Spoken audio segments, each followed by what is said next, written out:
Hello friends, चलिए आज के इस वीडियो में बताने जा रहे हैं म्यूटेशन और सेक्स डिटर्मिनेशन। अगर वीडियो पसंद आए तो प्लीज़ चैनल को सब्सक्राइब करें। देखिए यहाँ पे ये बहुत इम्पोर्टेंट है म्यूटेशन, ठीक है। इस वर्ड को ध्यान से देखिएगा, ठीक। तो यहाँ पे म्यूटेशन मतलब होता क्या है और इसका इम्पोर्टेंस क्या है, इसको समझते हैं। तो म्यूटेशन दो तरह के देखने को मिलेगा। एक होगा पॉइंट म्यूटेशन, ठीक है। यहाँ पे ऐसे करके मिलेगा आपको पॉइंट म्यूटेशंस, ठीक। और दूसरा हो जाएगा, इसको बोलते हैं फ्रेम शिफ्ट म्यूटेशन, ये वाला हो जाएगा, ठीक है। फ्रेम शिफ्ट म्यूटेशन ये हो जाता है, ठीक। तो ये दोनों में फर्क क्या है इसको समझिए, ठीक। यहाँ पे देखिए पॉइंट मतलब एक सिंगल पॉइंट, इस तरह से इसको समझिए, ठीक है। पॉइंट म्यूटेशंस और फ्रेम शिफ्ट म्यूटेशंस ये दोनों डिफरेंट क्यों हो जाता है। यहाँ पे एक तरह के इसको डायग्राम ले लीजिए, ठीक है। ये आप डायग्राम ले लीजिए। अब यहाँ से एक जो है ये अलग लेंथ शो कर रहा है, ठीक। और यहाँ से इसको ले लीजिए इधर, तो यहाँ पे देखिएगा ये अलग लेंथ से शो कर रहा है। तो यहाँ पे इसको मान लीजिए बी, इसको मान लीजिए ए। तो इसके बीच में यहाँ पे देखिएगा तो ये क्या मिलता है, हमारे पास गैप मिलता है, ठीक है। तो इस गैप को फुलफिल करने के लिए अगर मान लीजिए ऐसा बॉक्स को हमको बनाना पड़ता है जिसको सी बोलते हैं। तो इस गैप को अगर फिल करते हैं यहाँ पे तो क्या हो जाता है, ऐड, इसको बोलते हैं इंसर्शन। और अगर मान लीजिए यहाँ पे गैप बना हुआ है और इसको हम कट करके यहाँ से निकालते हैं सी को इधर, तो इसको बोलते हैं डिलीशन। तो अगर एक बेस है, ठीक है, इसको मान लीजिए एक बेस है और इस बेस पेयर में किसी को अगर ऐड करते हैं या किसी को डिलीट करते हैं तो इसी को बोलते हैं फ्रेम शिफ्ट म्यूटेशंस, ठीक है। अब इसके बाद यहाँ पे आता है पॉइंट म्यूटेशंस। तो पॉइंट म्यूटेशंस ऐसे समझिए, ठीक। जैसे कि ग्लूटामिक एसिड है AUG, या फिर ग्लूटामिक एसिड है, लाइसिन है, ग्लाइसिन है, ये सब बहुत तरह के आता है। तो यहाँ पे ये ले लीजिए मिथियोनिन को, ठीक है। तो AUG ये इसका होता है कोड। अब इसको AUG को अगर इधर हम बदल देते हैं AU के जगह पे TG, ठीक है। तो यहाँ पे देखिए ये सेम है और ये भी सेम है, ये सेम है, ये भी सेम है, लेकिन फर्क किस में रह गया, ये जो U वाला था इसके जगह पे आ गया यहाँ पे T। तो किसी भी अगर सिंगल बेस पेयर वहां पे लिखा होगा सिंगल, तो याद रखिएगा सिंगल। अगर किसी भी बेस पेयर को चेंज आ जाता है तो उसको बोलते हैं पॉइंट म्यूटेशंस, किसी एक का भी, ठीक। अगर इतना से क्लियर नहीं होगा तो एक और एग्जांपल बताते हैं। जैसे कि मान लीजिए A plus G by T plus C, ठीक है, इज इक्वल टू 1। ये जो रूल होता है ये फॉलो करता है किस में, चारगप्स रूल में। तो चारगप्स रूल्स बताएंगे, वो बहुत इंपॉर्टेंट होता है, इसको यहाँ पे ध्यान रखिएगा। जो एक के बराबर हो जाता है ये चारगप्स रूल्स को फॉलो करता है, और जो एक के बराबर नहीं होता ये चारगप्स रूल को फॉलो नहीं करता है। तो यहाँ पे ध्यान रखिएगा, ये और टी जो होता है ये डबल बॉन्ड से बंधा हुआ रहता है, और यहाँ पे जी और सी जो होता है ये ट्रिपल बॉन्ड से बना हुआ रहता है, कवर जुड़ा हुआ रहता है। तो यहाँ पे बॉन्ड लिंकेज जो होता है ये भी बहुत ज़्यादा इंपॉर्टेंट सवाल बन जाता है। कई बार एग्जाम में आपको डायरेक्टली सवाल मिलेगा कि ए के साथ कितना बॉन्ड होता है और जीसी के साथ कितना बॉन्ड होता है। तो डबल और ट्रिपल को याद रखिएगा। अगर देखिए यहाँ टी है, रेफरेंस में यहाँ पे मिलेगा यू।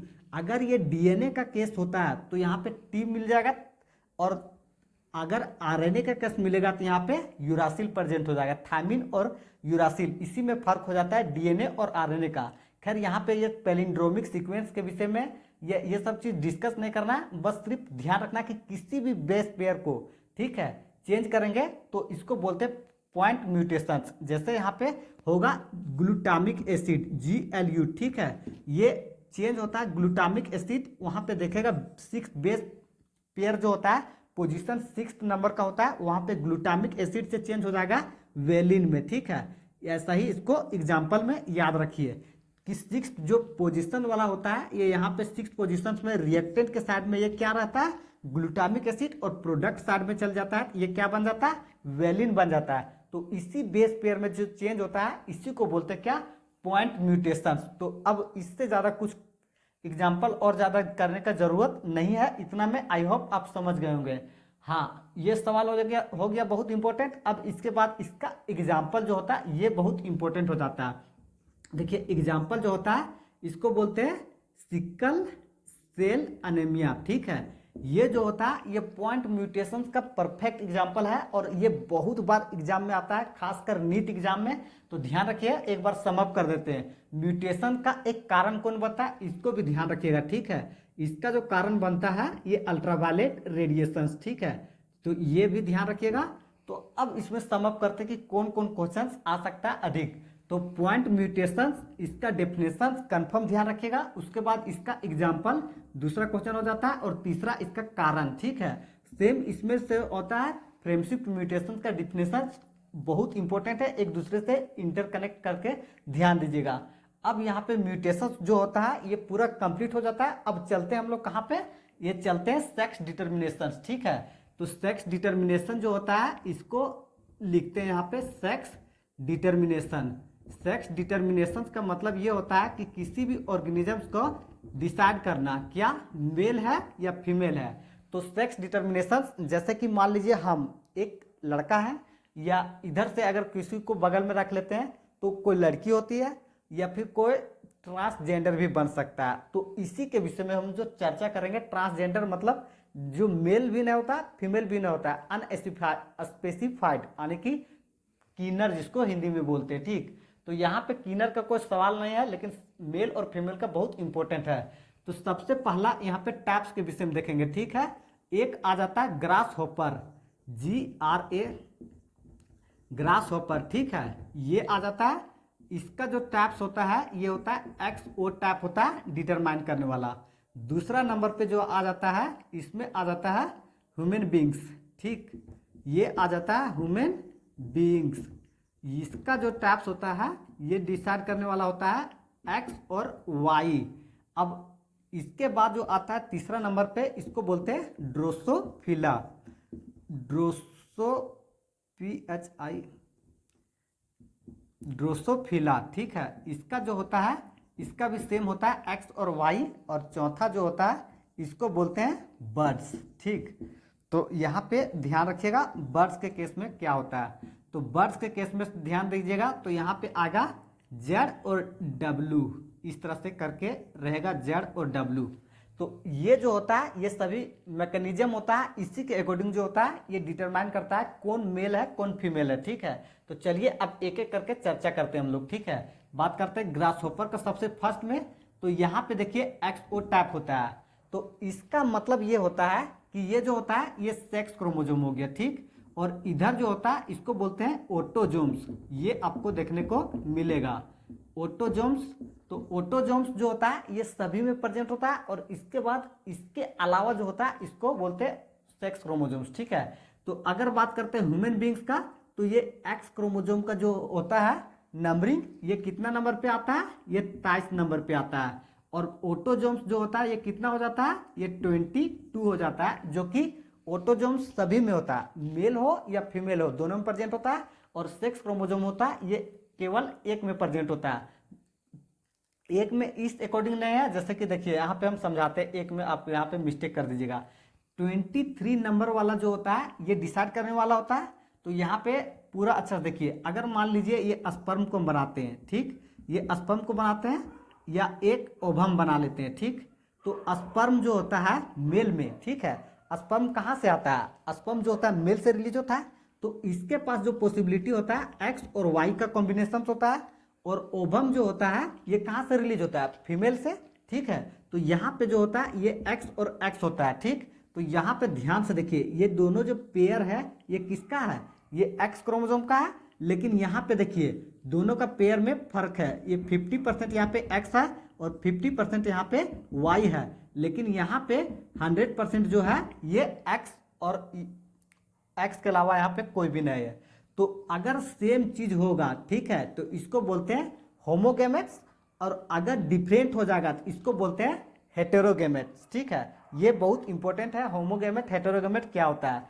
तो यहाँ पे थोड़ा सा ध्यान रखिएगा कि ये तीनों जो होता है फर्स्ट सेकेंड थर्ड, ठीक है, इसमें जो हेटेरोगेमेट होता है ये मेल होता है, और यहाँ पे ध्यान रखिएगा बर्ड्स के केस में हेटेरोगेमेट जो होता है ये कौन होता है, हेटेरोगेमेट जो होता है ये फीमेल में होता है। ठीक, तो ये एक्सेप्शन है, ये बहुत बार एग्जाम में क्वेश्चन आता है कि एक्सेप्शन मतलब बर्ड्स में जो होता है ये हेटेरोगेमेट कौन होता है, होमोगेमेट कौन होता है। तो इसमें आप बिल्कुल ध्यान रखिएगा। ठीक, एक्सेप्शंस में बताए हैं। अब इसके बाद बात करते हैं इसका कॉम्बिनेशन। ठीक है, कि डिटरमाइन करने का कैपेसिटी किसके पास होता है, यानी कि ये कौन डिसाइड करता है कि जो बोर्न होगा बेबी, ये चाइल्ड में वो किसका होगा, मेल या फीमेल। तो यहाँ पे ध्यान से देखिए, अगर इस कॉम्बिनेशन को देखते हैं तो यहाँ से आएगा तो एक्स ही आएगा, और यहाँ से फिर से आएगा तो एक्स ही आएगा, यानी कि इसके पास जो फीमेल है, ठीक है, इसके पास पॉसिबिलिटी क्या है, केवल और केवल एक्स क्रोमोजोम ही आ सकता है। लेकिन इसके पास अगर एक्स क्रोमोजोम आ गया, ठीक है, ये आ गया, या इधर से एक्स के जगह वाई आ गया, तो यहाँ से कॉम्बिनेशन यहाँ पे सिंगल मान लीजिए इसके जगह पे, तो सिंगल इसके साथ आ गया तो एक्स और वाई बन सकता है, और इसके साथ मिल गया तो एक्स और एक्स बन सकता है। तो पॉसिबिलिटी जो होता है ये डिसाइड करने के, ये किसके पास होता है, तो ध्यान रखिएगा ये मेल के पास होता है कि जो जन्म लेगा उसका बच्चे का कैसा हो सकता है क्रोमोजोम्स, तो एक्स वाई जो भेजने का होता है सेक्स डिटर्मिनेशन, मेल या फीमेल, ये इसके पास होता है। फीमेल के पास कोई भी नहीं होता। किसके केस में, ये ह्यूमन बीइंग्स, ग्रासहोपर, ड्रोसोफिला, इसके केस में होता है। लेकिन बर्ड्स के केस में से अपोजिट हो जाता है, क्योंकि यहाँ पे क्या बतलाया था, ये जो होना था ये किसका होना चाहिए था, ये मेल का होना चाहिए था बर्ड्स में, लेकिन ये किसका है, ये फीमेल का है। यहाँ पे ये अपोजिट देखने को मिलता है। यहाँ पे जड़ और जड़ जो देखने को मिलेगा ये देखने को मिलता है मेल में। तो यहाँ पे मेल से जाएगा तो जड़ ही आ सकता है, और फीमेल से आएगा तो जड़ या डब्लू। तो ये डिटरमाइन करने के लिए बर्ड्स में अलग क्राइटेरिया है। ड्रोसोफिला जो है ये पूरा सेम टू सेम इसके पास है, और एक्स और जो है उसमें ग्रासहोपर में देखिए एक्स और रहेगा तो इसका मतलब मेल है, और इसके पास अगर डबल एक्स आ जाएगा तो समझिएगा क्या, ये फीमेल है। ठीक है, तो इस तरह से जो था ये सेक्स डिटर्मिनेशन में पूरा हमने एक्सप्लेन कर दिया। और इसके बाद यहाँ पे किसी भी तरह के सवाल अब आई होप नहीं छूटा होगा, अब सभी तरह के सवाल को सॉल्व कर लीजिएगा। लेकिन यहाँ पे एक बहुत इंपॉर्टेंट छूट गया है, जिसको बोलते हैं एक्स क्रोमोजोम टर्म को दिया कौन था, ये बहुत ज़्यादा इंपॉर्टेंस है। ठीक है, तो एक्स क्रोमोजोम को जो टर्म को दिया था इसका नाम है हैनकिंग। ठीक है, एक्स क्रोमोजोम इस टर्म को जो दिया था इस साइंटिस्ट का नाम है हैनकिंग। अब ये हैनकिंग जो है ये टर्म को दिया था कितना में, तो ध्यान रखिएगा 1891 ये ध्यान रखिएगा। ठीक, तो इस तरह से ये हो जाता है यहाँ पे पूरा कंप्लीट। तो चलिए करते हैं वीडियो को इन, ऑल द बेस्ट।